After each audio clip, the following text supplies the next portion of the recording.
আন্দোলনের শরিক জাতীয় নেতৃবৃন্দ, উপস্থিত ভাই ও বোনেরা, সাংবাদিক বন্ধুগণ, আসসালামু আলাইকুম রহমতুল্লাহ। আমি প্রথমেই একটি আন্তর্জাতিক বিষয়ে কথা বলছি। আপনারা নিশ্চয়ই সবাই জানেন, গাজা অভিমুখে মানবিক নৌবহরে ইসরায়েল কর্তৃক বাধা প্রদান করা হয়েছে। আমরা তার তীব্র নিন্দা জানাই, প্রতিবাদ জানাই। সারা বাংলাদেশের মানুষ, সরকার ফিলিস্তিনি জনগণের পাশে আছে, থাকবে। জাতিসংঘ এবং বিশ্ব সম্প্রদায়কে দায়িত্বশীল ভূমিকা পালনের জন্য আমরা বাংলাদেশের মানুষের পক্ষে আহ্বান জানাচ্ছি। এনডিপির ৩৬তম জন্মবার্ষিকী।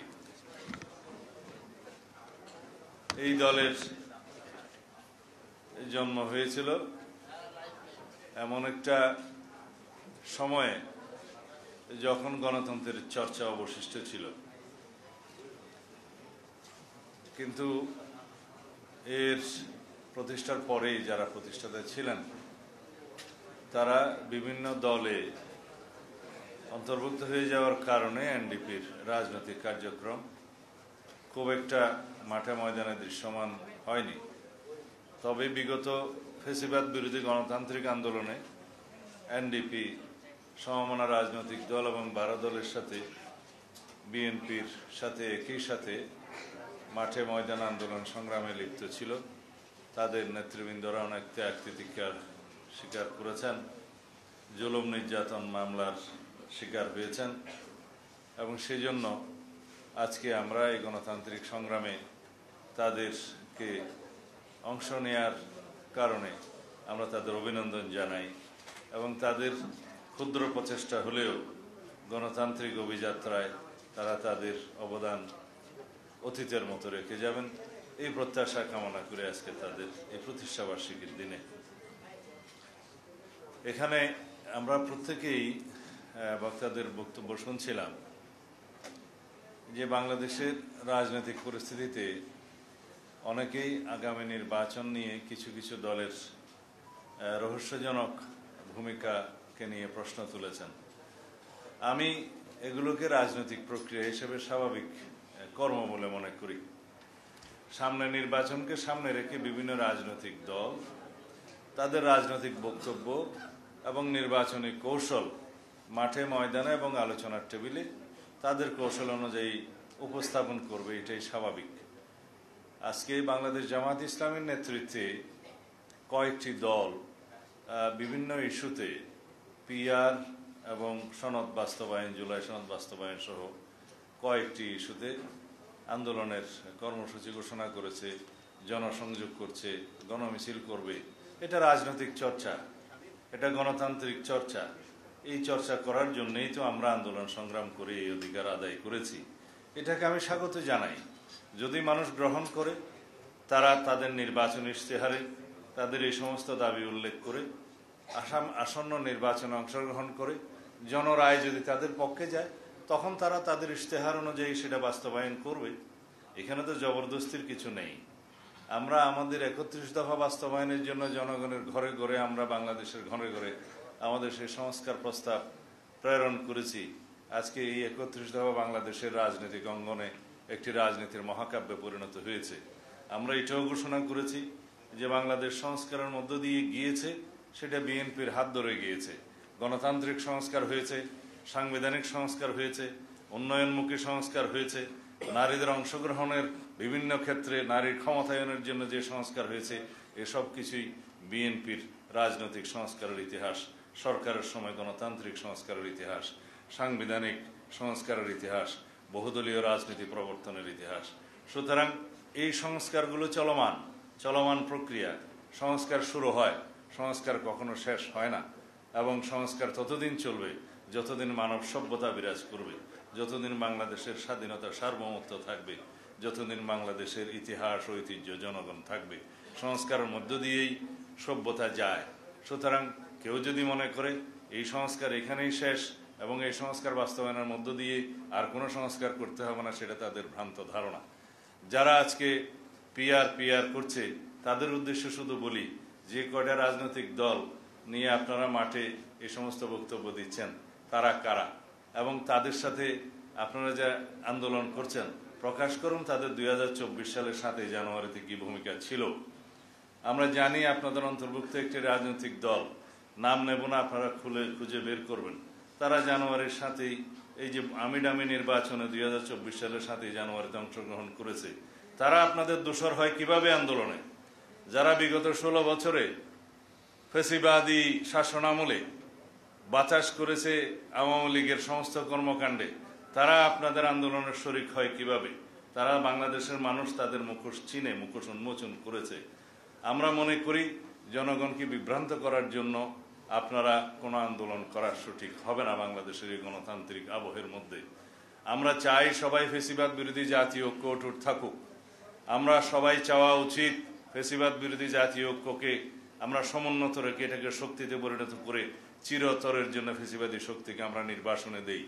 সুতরাং আমরা এমন কোনো কর্মকাণ্ড করতে পারবো না যার মধ্য দিয়ে ফ্যাসিবাদের পুনরুত্থান হয় অথবা ফ্যাসিবাদের প্রত্যাবর্তন সহজ হয়, অথবা আমরা এমন কোনো কর্মকাণ্ড করতে পারি না যার ফাঁক ফোকরের মধ্য দিয়ে বাংলাদেশে অস্থিরতা সৃষ্টি করতে পারে। পিআর মানে আমি অনেক সময় বলেছি এটা পার্মানেন্ট রেস্টলেসনেস, এটা স্থায়ীভাবে অস্থিরতা সৃষ্টি করে, অস্থিতিশীলতা সৃষ্টি করে রাষ্ট্রে। পৃথিবীর যে সমস্ত দেশে এটা এক্সপেরিমেন্ট হয়েছে সেই সমস্ত দেশের নজির আপনারা খুব দেখুন। আপনারা খুব সম্প্রতি দেখবেন নেপালের রাজনৈতিক পরিস্থিতি, সেখানেও পিআর বিদ্যমান। কখনো স্থায়ী সরকার ব্যবস্থা থাকে না, স্থিতিশীল সরকার ব্যবস্থা থাকে না। 2 মাস, 6 মাস, 5 মাস, 1 বছর পরে সেই সমস্ত জায়গায় খালি প্রধানমন্ত্রী চেঞ্জ হয়, সরকার চেঞ্জ হয়, কোনো জনপ্রত্যাশা বাস্তবায়ন করা সম্ভব হয় না, কোনো দলের রাজনৈতিক অঙ্গীকার বাস্তবায়ন সম্ভব হয় না, জনগণের কল্যাণে কোনো কিছুই বাস্তবায়ন করা সম্ভব হয় না। একটা অস্থিতিশীল অস্থির পরিবেশের মধ্য দিয়ে বাংলাদেশকে আমরা যেতে দিতে চাই না, যেখানে সিম্পল মেজরিটি অথবা মেজরিটির ভিত্তিতে কোনো দল এবং জোট সরকার গঠন করতে পারে না, সেই রকম একটা ব্যবস্থাকে আমরা আহ্বান জানাতে পারি না। যে দেশের মানুষ সর্বশেষ জরিপ অনুযায়ী 56% মানুষ পিআর পদ্ধতি কি তাই বুঝে না, সেই জায়গায় 70% লোক নাকি পিআর চায়, সেই পরিসংখ্যান তো আমরা মানতে পারি না। এরকম বিভ্রান্তকর তথ্য দিয়ে বাংলাদেশের মানুষকে ভুল বোঝানো বা বিভ্রান্তি সৃষ্টি করা অনুচিত হবে। যে সমস্ত রাজনৈতিক দল নিজস্ব রাজনৈতিক স্বার্থে জাতীয় স্বার্থকে জলাঞ্জলি দিচ্ছে, দেশের স্বার্থকে, জনগণের স্বার্থকে জলাঞ্জলি দিচ্ছে হীন রাজনৈতিক উদ্দেশ্যে, তাদেরকে বলবো আপনারা বাংলাদেশের জনগণের স্বার্থে সঠিক রাস্তায় ফেরত আসুন, জনগণকে বিভ্রান্ত করবেন না। আপনারা কি জানেন এই পিআর পদ্ধতিতে কোনো স্বতন্ত্র প্রার্থীর কোনো জায়গা আছে? আপনারা যে কেউ যদি কোনো নির্বাচনী এলাকার মধ্যে কেউ একজন স্বতন্ত্র প্রার্থী হিসেবে দাঁড়াতে চান, তার জন্য এই পিআর পদ্ধতিতে তো কোনো খানা নাই। তারা কি নির্বাচনে অংশগ্রহণ করার জন্য সাংবিধানিক অধিকার রাখে না? আপনারা পিআর পদ্ধতি মানে সিম্পল যদি বলেন মার্কাতে ভোট দিবে, কে সংসদ সদস্য নির্বাচিত হবে সেই এলাকার মানুষ জানবে না, সেই নির্বাচনী এলাকার মানুষের কোনো অধিকার থাকবে না, তারা যাকে পছন্দ করে ভোট দিবে সে নির্বাচিত হবে। নির্বাচন করবে কে? মার্কাতে ভোট পড়বে, নির্বাচিত হবেন যিনি, তিনি কেবল দলের কেন্দ্রীয় নেতৃত্ব কর্তৃক নির্বাচিত হবেন। দলের প্রেসিডেন্ট, সেক্রেটারি অথবা আমির সাহেব অথবা মজলিসের শোরা নির্ধারণ করবে কোন এলাকায় কে নির্বাচিত হবেন। সেই হিসাবে বাংলাদেশের মানুষের গণতান্ত্রিক অধিকার তো নিশ্চিত হলো না। সেই পদ্ধতিকে আমরা চাই। বাংলাদেশের মানুষ যেই পদ্ধতি 56% মানুষ বলে বুঝেই না, সেই পদ্ধতিকে আমরা চাইতে পারি? তো সুতরাং এই সমস্ত কথাবার্তা বলে জাতিকে বিভ্রান্ত করার চেষ্টা না করাই উচিত। যে পদ্ধতিতে আপনি যাকে আপনার প্রতিনিধিকে ভোট দেওয়ার জন্য বর্তমানে সংবিধান স্বীকৃত আর্টিকেল 65 সাবসেকশন 2 অনুসারে বলা আছে যে প্রত্যেকটা আঞ্চলিক নির্বাচনী এলাকার জন্য জনগণের প্রত্যক্ষ ভোটে নির্বাচিত 300 সংসদ সদস্য লইয়া জাতীয় সংসদ গঠিত হইবে, সেই জায়গায় কেউ কেউ তাদের নেতৃবৃন্দ নাকি বলছে যে সংসদ সদস্য বা জাতীয় সংসদ নির্বাচনের কথা বলা আছে সংবিধানে, কি পদ্ধতিতে হবে সেটা নাকি বলা নাই। বলেই তো দিলাম, অনেক জায়গায় পড়ে দেখতে পারেন, বলছে পিআরে হবে না অন্যভাবে হবে, সেটা নাকি বলা নাই, স্পষ্ট বলা আছে। আর তাছাড়া কেউ যদি পিআর পদ্ধতি চায়, তারা স্বাধীনভাবে তাদের নির্বাচনী ইশতেহারে সেটা প্রকাশ করুক, জনগণের কাছে যাক। জনগণ যদি তাদের ইশতেহারের পক্ষে ভোট দেয় তখন তারা সেটা বাস্তবায়ন করবে। আমরা স্পষ্টই দেখতে পাচ্ছি বাংলাদেশের রাজনীতির ময়দানে এবং নির্বাচনে অস্থিরতা সৃষ্টি করার জন্য, বাংলাদেশের আগামী জাতীয় সংসদ নির্বাচনকে বিলম্বিত করার জন্য এবং পারতপক্ষে বানচাল করার জন্য যে শক্তি কাজ করছে, তার পক্ষেই এই রাজনৈতিক দলটি কাজ করছে বলে আমাদের সন্দেহ।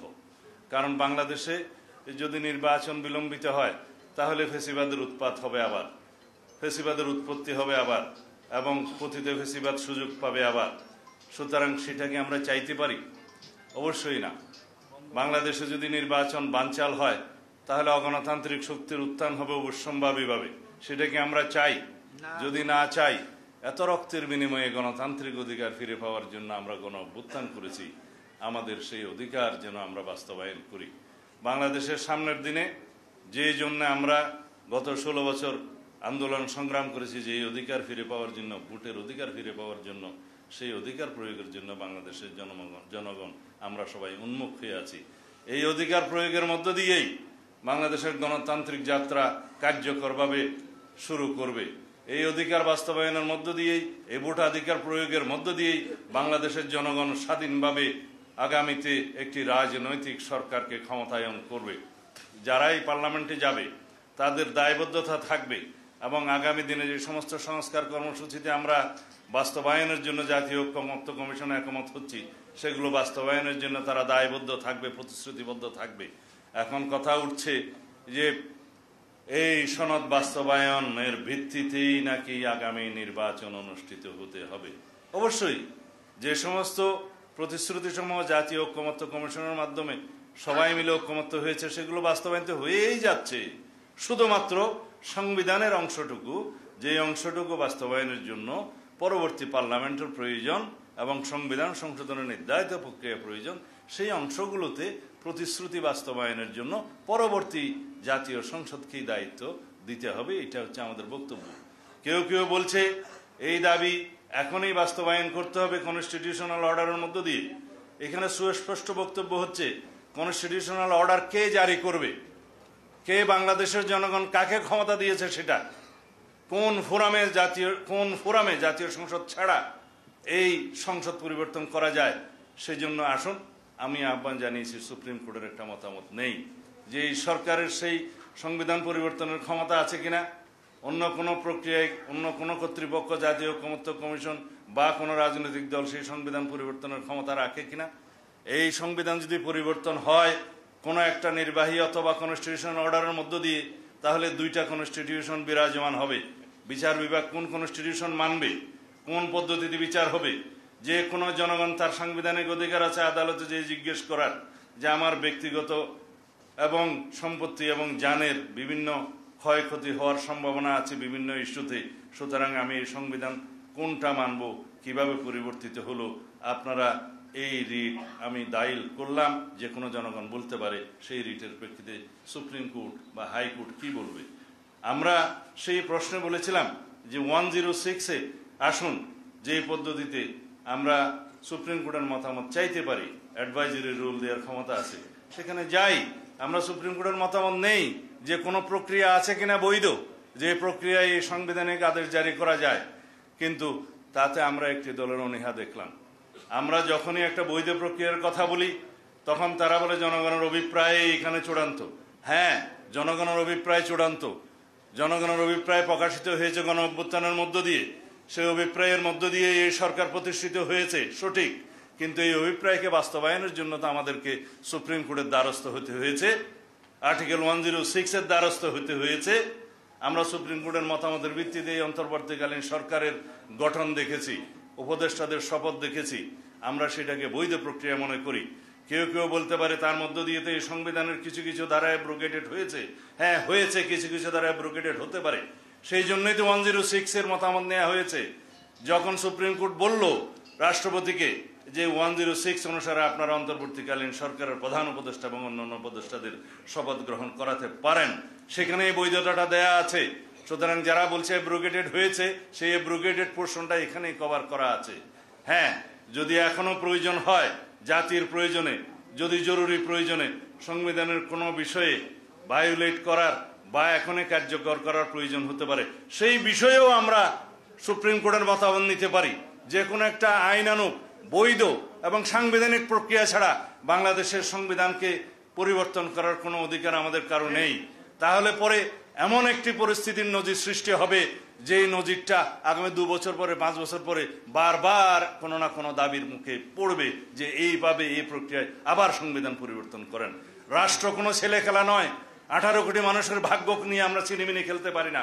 এই রাষ্ট্রকে একটি নিয়মতান্ত্রিক পদ্ধতিতে চলতে দিতে হবে। কোনো রাজনৈতিক দলের অভিসন্ধির কাছে আমরা কোনোদিন মাথা নত করতে পারি না। এই জনগণের স্বার্থই চূড়ান্ত, এই জনগণের অভিপ্রায়ই চূড়ান্ত, এই দেশের সার্বভৌম জনগণই হচ্ছে চূড়ান্ত সিদ্ধান্ত দেওয়ার মালিক। আসুন আমরা তাদের কাছে যাই।